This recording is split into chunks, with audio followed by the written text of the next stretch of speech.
Another day, another basketball stories na naman ang pagkukwentuhan natin. At ngayon nga ay pag-uusapan natin ang balitang gagawa ng po ng trade ngayon ang Denver Nuggets at ang balitang malapit na pong makuha si LeBron ng Golden State Warriors. Pumasok na nga po ang NBA sa pangatlong linggo ng free agency at hanggang ngayon nga po ay wala pa rin namang nagagawa dito ni isang move ang Denver Nuggets.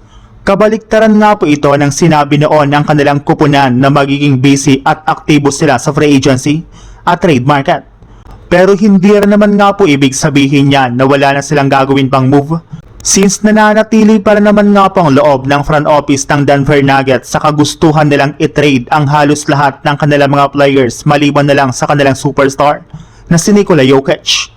Balak na nga po nilang tanggalin ang karamihan sa kanilang mga manlalaro. Subalit hindi pa rin naman nga po nila isinasarado ang posibilidad na pabalikin sa kanilang lineup ang kanilang mga key player na sina Jamal Murray at Aaron Gordon.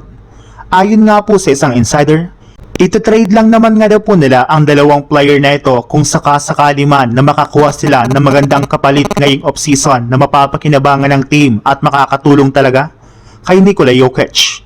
Sa ibang balita naman, maliban nga po sa pagpapabalik ng Golden State Warriors sa kanilang mga players, ay wala rin naman nga po silang iba pang ginagawa ngayon na malalaking move para mapalakas ang kanilang lineup.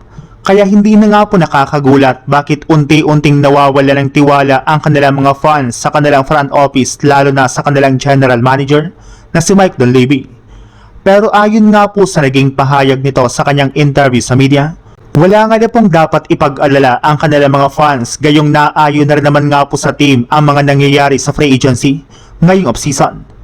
Ibinulgar naman nga po nito na malapit na nga pong makompleto ang kanilang lineup sa mga susunod na araw, kaya mukhang nagpapahiwatig nga po ito na madali na nga po nilang makuha si LeBron sa free agency.